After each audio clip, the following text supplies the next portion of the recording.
Iran আৰু ইজৰাইলৰ যুদ্ধ বিভীষিকাৰ মাজতে কেইটামান ভয়ংকৰ দিন পাৰ হোৱাৰ পাছত অৱশেষত স্বদেশত উপস্থিত হৈছে ভাৰতৰ প্ৰায় 1000 শিক্ষাৰ্থী যিসকল ইৰাণৰ তেহৰানকে ধৰি বিভিন্ন চহৰত তেওঁলোকে বিভিন্ন ধৰণৰ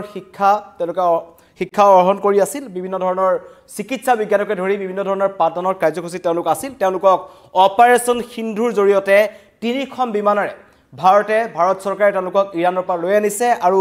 ইৰাণ ইজৰাইলৰ যুদ্ধৰ মাজতেই ভাৰতৰ প্ৰতি সদিচ্ছা প্ৰকাশ কৰিছে ইৰাণে আৰু যুদ্ধৰ বাবে বন্ধ হৈ থকা ইৰাণৰ আকাশমাৰ্গ দেশখনে ভাৰতৰ বাবে মুকলি কৰি দিলে যিমানে যি নহওক পৰিস্থিতি যিয়ে নহওক ইৰাণ আৰু ইজৰাইলৰ যুদ্ধ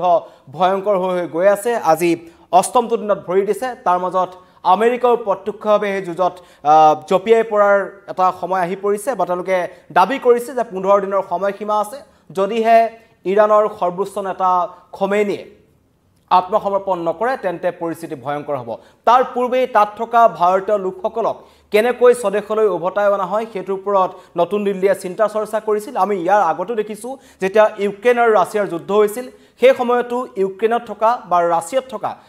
যিসকল চিকিৎসা বিজ্ঞানৰ শিক্ষাৰ্থী আছিল তেওঁলোকক তথাতয়াকৈ ইয়ালৈ লৈ অনা হৈছিল সকলো আহি উপস্থিত হৈছিল আৰু এতিয়াও ইৰাণৰ ক্ষেত্ৰতো ইজৰাইলৰ ক্ষেত্ৰতো একে হৈছে আজি পুৱাৰ ভাগত প্ৰায় 1000 শিক্ষাৰ্থী এদৰে হাতত ভাৰতীয় পতাকা লৈ ভাৰত মাতা কি জয়গানৰ ধ্বনি তেওঁলোক উপস্থিত হৈছে নতুন দিল্লীত সকলো আহি উপস্থিত হৈছে বেছি সংখ্যক ছাত্ৰ-ছাত্ৰী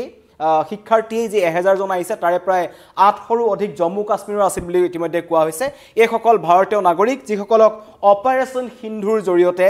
3খন বিমানৰ জৰিয়তে তেওঁলোকক তেহৰানৰ পৰা ইৰাণৰ পৰা ভাৰতলৈ উভতাই অনা হৈছে কিন্তু বৰ্তমানো ইৰাণত বিভিন্ন চহৰত তেহৰানকে ধৰি বিভিন্ন চহৰত প্ৰায় 10000 ভাৰতীয় নাগৰিক বৰ্তমানো আছে বুলি কৈছে 10000ৰ ভিতৰত কিন্তু 6000 শিক্ষাৰ্থী তেওঁলোককো অতি শীঘ্ৰেই তেওঁলোকক ভাৰতলৈ লৈ অনা হ'ব এই কথা ইতিমধ্যে দিল্লীয়ে কৈছে আৰু ইৰাণত থকা ভাৰতীয় দূতাবাসে প্ৰতিটো মুহূৰ্ততেই ভাৰতীয় নাগৰিকসকলৰ কোট আছে কেনেকৈ আছে প্ৰতিটো তেওঁলোকৰ অসুবিধা কিবা হৈছে নেকি সকলোৰ ওপৰত নজৰ ৰাখিছে কোনো কাৰণত যাতে ভাৰতীয় নাগৰিকসকল তেহৰান বা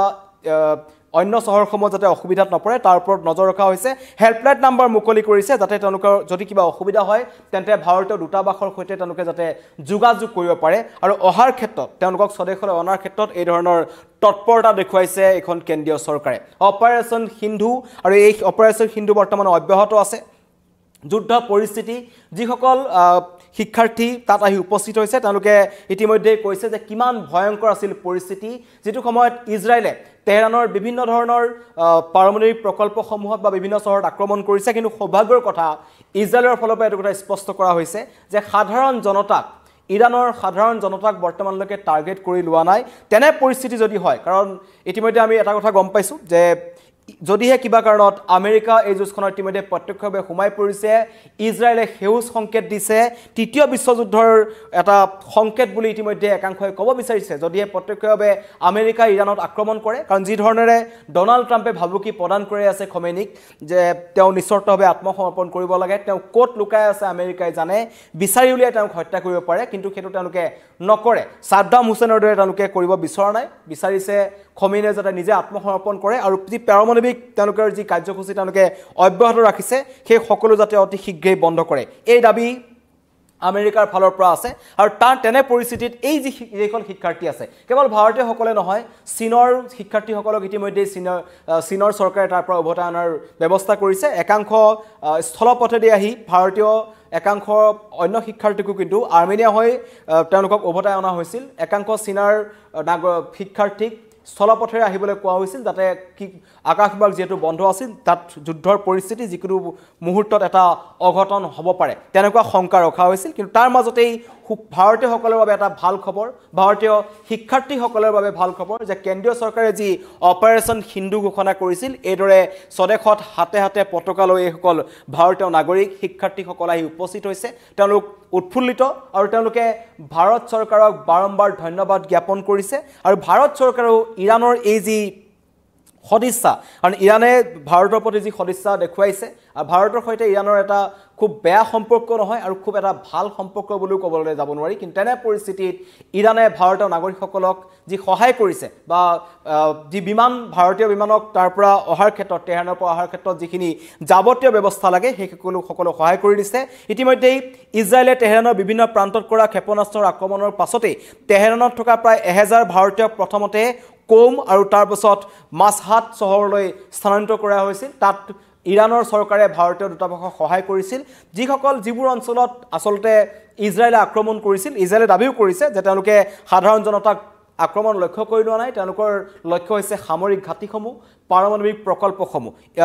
এটা ইৰাণৰ যি অঞ্চলত তেহৰানকে ধৰি যিসমূহ অঞ্চলত সামৰিক ঘাটি আছে তাৰ পৰা ভাৰতীয় নাগৰিকসকলক অতৰাই লৈ যোৱা হৈছিল আৰু তেওঁলোকক কোম আৰু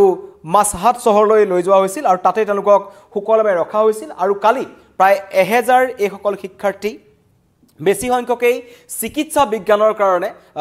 মেডিকেল পঢ়িবৰ কাৰণে ইৰাণলৈ যায় বহু সংখ্যক ভাৰতীয় নাগৰিক তাত আছে তেওঁলোকে কিন্তু এতিয়া সেই যুদ্ধ পৰিস্থিতিৰ কাৰণে তাৰ পৰা গুচি আহিব লগা হৈছে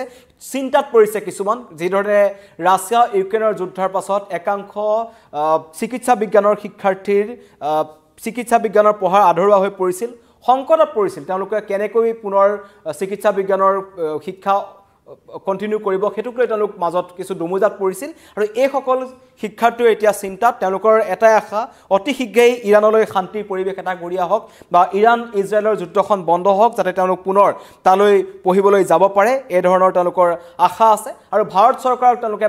বাৰম্বাৰ ধন্যবাদ জনাইছে যাৰ ভাৰত চৰকাৰে যি ধৰণেৰে এটা তৎপৰতাৰে তেওঁলোকক তাৰ পৰা উদ্ধাৰ কৰি লৈ আনিছিল কাৰণ পৰিস্থিতি অধিক ভয়ংকৰ হ'বলৈ গৈ আছে ইতিমধ্যেই ইৰাণ ইজৰাইলৰ যুদ্ধত আমেৰিকা সোমাইছে আমেৰিকাৰ পিছত ৰাছিয়াই ভাবুকি প্ৰদান কৰিছে আমেৰিকাক কোনো কাৰণত সামৰিকভাৱে ইজৰাইলক তেওঁলোকে সহায় কৰিব নালাগে কাৰণ তেহৰান বা ইৰাণ হৈছে মস্কোৰ ৰাছিয়াৰ বন্ধুৰাষ্ট্ৰই যদি কিবা কাৰণত সহায় বিচাৰে এতিয়ালৈকে বিচৰা নাই যদিহে বিচাৰে প্ৰয়োজনত ৰাছিয়াই কিন্তু ইৰাণক সহায় কৰিব বুলি কৈছে ইফালে চীনেও ইৰাণক সহায় কৰাৰ এটা ইংগিত দিছে তেনে পৰিস্থিতিত যুদ্ধ অধিক ভয়ংকৰ হোৱাৰ আগেই সুকলমে আহি নিজৰ ঘৰখন পাইছে এইসকল আৰু নিজৰ আত্মীয়ক পোৱাৰ পিছত তেওঁলোক উৎফুল্লিত হৈ পৰিছে ভাৰত মাতা কি জয়ধ্বনি তেওঁলোকে দিছে হাতে হাতে ভাৰতীয় পতাকা এইটো ক্ষেত্ৰত সদায় ভাৰতৰ নাম থাকিব কাৰণ ইউক্ৰেইনত হওক বা অন্য প্ৰান্তত যথেষ্ট সংখ্যক ভাৰতীয় নাগৰিক থাকে বিদেশত আৰু শিক্ষাৰ্থীসকল থাকে অন্য যিসকল ব্যৱসায়িক ভিত্তিত থাকে চাকৰি কৰে সেই সকলক কিন্তু উদ্ধাৰৰ ক্ষেত্ৰত ভাৰত চৰকাৰে কোনো দিনেই কৃপণালি কৰা কোনো কাৰণত দেখা নাই আৰু তাৰো একেই ঘটনা সংঘটিত হ'ল বা একে ধৰণৰ ব্যৱস্থা ইৰাণৰ ক্ষেত্ৰতো ভাৰত চৰকাৰে ঘোষণা কৰিছে প্ৰধানমন্ত্ৰী মোদীয়ে G7 পৰা ঘূৰি অহাৰ পাছতেই কানাডাৰ পৰা যেতিয়া তেওঁ ঘূৰি আহিছিল আহি এটা কথা কৈছিল যে ইৰাণত থকা ভাৰতীয়সকলক অতি সুকলমে অত্যন্ত তেওঁলোকক কোনো ধৰণৰ অসুবিধা নোহোৱাকৈ তেওঁলোক ভাৰতলৈ ঘূৰি অহা হ'ব আৰু মোদীৰ নিৰ্দেশৰ পাছতেই বা মোদীৰ এই আহ্বানৰ পাছতেই এছ জয়শংকৰে ইৰাণৰ সৈতে কথা পাতিছিল আৰু তাত যি দূতাবাসত থকা ভাৰতীয় বিষয়াসকল আছিল তেওঁলোক তৎপৰ হৈ পৰিছিল প্ৰথম দিনাখনে হেল্পলাইন নম্বৰ মুকলি কৰা হৈছিল কোনো কাৰণত যাতে ভাৰতীয় নাগৰিকসকলক তাত বিপদত পৰিব নালাগে তাৰ প্ৰতি তেওঁলোকে নজৰ ৰাখিছিল এতিয়াও নজৰ ৰাখি আছে বৰ্তমানো প্ৰায় 10,000 ভাৰতীয় নাগৰিক ইৰাণত আছে তেওঁলোকক হয়তো আজি পুনৰ দুখন বিমান তালৈ যাব আৰু আজিও তেওঁলোকক তাৰ পৰা কিছু সংখ্যকক উভতাই অনা হ'ব কিন্তু প্ৰথম পৰ্যায়ত গুৰুত্ব প্ৰদান কৰা হৈছে শিক্ষাৰ্থীসকলক যিসকল শিক্ষাৰ্থী তাত আছিল যিসকলে তাত ইতিমধ্যেই কৈছো যে চিকিৎসা বিজ্ঞানৰ কাৰণে বেছিকৈ তালৈ শিক্ষাৰ্থীসকল যায় তেওঁলোকক প্ৰথমতে উদ্ধাৰ অভিযান চলাই আছে ইতিমধ্যেই কোম আৰু মাছহাটত থকা শিক্ষাৰ্থীসকলক তাৰ পৰা লৈ অনা হৈছে কিন্তু এতিয়াও বিভিন্ন প্ৰান্তত ইৰাণৰ বিভিন্ন প্ৰান্তত ভাৰতৰ নাগৰিকসকল আছে তেওঁলোককো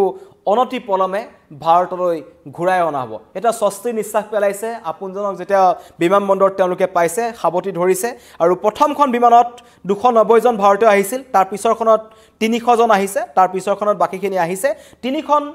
বিমান ইতিমধ্যে ইৰাণৰ পৰা ঘূৰি আহিল নতুন দিল্লীলৈ আৰু নতুন দিল্লীৰ আহি তেওঁ পাইছেহি আৰু আজি পুনৰ দুখন বিমান তেহৰানলৈ যাব আৰু ইতিমধ্যে সকলো যাৱতীয় ব্যৱস্থা গ্ৰহণ কৰা হৈছে আৰু ভাৰতীয় দূতাবাসৰ ফালৰ পৰা তীক্ষ্ণ নজৰ ৰখা হৈছে প্ৰত্যেকজন ভাৰতীয় নাগৰিকৰ নাম তেওঁলোকৰ ঠিকনা তেওঁলোক ক'ত আছে তেওঁলোক কি কাৰণে তালৈ গৈছিল সকলো নথিপত্ৰ ইতিমধ্যে পৰীক্ষা কৰা হৈছে কোনো ধৰণৰ বিসংগতি তাত নাই 10,000 যেহেতু ভাৰতীয় নাগৰিক তাত এতিয়াও আছে তাৰ মাজত 6,000 শিক্ষাৰ্থী বুলি কোৱা হৈছে আজি হয়তো পুনৰ দুখন বিমানত 1000ৰ ওচৰা-ওচৰি শিক্ষাৰ্থী ভাৰতলৈ ঘূৰাই অনা হ'ব আৰু তাৰ পিছতে অতি আৰু কিছুমানক হয়তো স্থল পথৰো উভতাই অনাৰ কথা চিন্তা চৰ্চা কৰা হৈছে কাৰণ বুধবাৰ দিনাখন আৰ্মেনিয়া হৈ ভাৰতীয় শিক্ষাৰ্থী এটা দল ভাৰতলৈ উভতাই অনা হৈছিল এতিয়া উভতাই অনা হ'ব পৰিস্থিতি ভয়ংকৰ হোৱাৰ আগে ভাৰতীয় নাগৰিকসকলক তাৰ পৰা উভতাই অনাৰ হ'ব যি ধৰণে কথা দিছিল সেই কথা দিছে আৰু দিল্লী বিমানবন্দৰত অৱতৰণ কৰাৰ লগে লগেই সকাহ পোৱা যাত্ৰীসকলে ভাৰত মাতা কি জয় হিন্দুস্তান জিন্দাবাদ ধ্বনি দিছে এয়া দৃশ্য আপোনালোকক দেখুৱাই আছো এয়া তেওঁলোক আহি উপস্থিত হৈছে বিমানবন্দৰৰ পৰা ওলাই আহিছে আৰু সকলোৰে মুখত স্বস্তিৰ নিশ্বাস এটা হাঁহি যে তেওঁলোক সুকলমে আহি নিজৰ দেখত উপস্থিত হৈছে স্বভূমিত উপস্থিত হৈছে আত্মীয় স্বজনক তেওঁলোকে দেখিছে 8টা দিন এটা আশংকাৰ মাজত দিন পাৰ কৰিব লগা হৈছিল আৰু যি পৰিস্থিতি ইজৰাইলে যেনেকুৱা ধৰণৰ আক্ৰমণ ইৰানৰ ওপৰত কৰিছে ইৰানৰ প্ৰত্যাক্ৰমণ কৰিছে সেই পৰিস্থিতিৰ মাজত তেওঁলোকে কিন্তু এটা ভয়ংকৰ দিন কটাব লগা হৈছিল তেওঁলোকৰ মনত এটা ভয় সোমাই গৈছিল যে কিবা কাৰণত তেওঁলোক ইয়াত আবদ্ধ হৈ পৰিব নেকি কিন্তু ভাৰত চৰকাৰে যেনেকুৱা ধৰণৰ তেওঁলোকক আশ্বাস দিছিল যে আমি আপোনালোকক ঘূৰাই আনিম আৰু এইদৰে ভাৰতীয় নাগৰিকসকলক ঘূৰাই আনিছে তাৰে প্ৰায় 1000 শিক্ষাৰ্থী আছে এতিয়া 10000 তাত থকা যিসকল অন্য ভাৰতীয় লোকসকল আছে তেওঁলোককো অতি শীঘ্ৰে ঘূৰাই অনা হ'ব আজি পুনৰ দুখন বিমান তালৈ যাব ইতিমধ্যে ইৰাণ দূতাবাসৰ মিছন উপমুৰব্বী জাভেদ হুছেইনে প্ৰকাশ কৰিছে প্ৰয়োজন হলে ইৰাণে পুনৰ ভাৰতৰ বাবে আকাশমাৰ্গ মুকলি কৰি দিব এটো ইৰাণৰ সদিচ্ছা ভাৰতৰ প্ৰতি ইৰাণক এই ক্ষেত্ৰত আমি ধন্যবাদ জনাব লাগিব ভাৰত চৰকাৰে ইতিমধ্যে ইৰাণক ধন্যবাদ জনাইছে যে লাগ বুলি ক'লে প্ৰয়োজনত তেওঁলোকে ইতিমধ্যে কৈছে অনাগত সময়ছোৱাত যদিহে কিবা কাৰণত ভাৰতীয় নাগৰিকসকল তাত অসুবিধাত পৰে তেন্তে ইৰাণ দূতাবাসৰ নতুন দিল্লীত থকা যিজন আছে তেওঁ কৈছে জাভেদ হুছেইনি তেওঁ কৈছে প্ৰয়োজনত পুনৰ ইৰাণে ভাৰতৰ কাৰণে আকাশমাৰ্গ মুকলি কৰি দিব যি ধৰণে কালি দিনটোত মুকলি কৰি দিছে তাৰ পিছতেই অপাৰেশ্যন সিন্ধুৰ জৰিয়তে ইৰাণৰ মাছহাট চহৰৰ পৰা ইৰাণত থকা প্ৰায় 1000 শিক্ষাৰ্থীক ভাৰতলৈ ঘূৰি আহিল তাৰ পিছৰ পৰিৱেশ এয়া সকলোৰে হাতে হাতে ভাৰতীয় জাতীয় পতাকা ভাৰত মাতা কি জয় ধ্বনি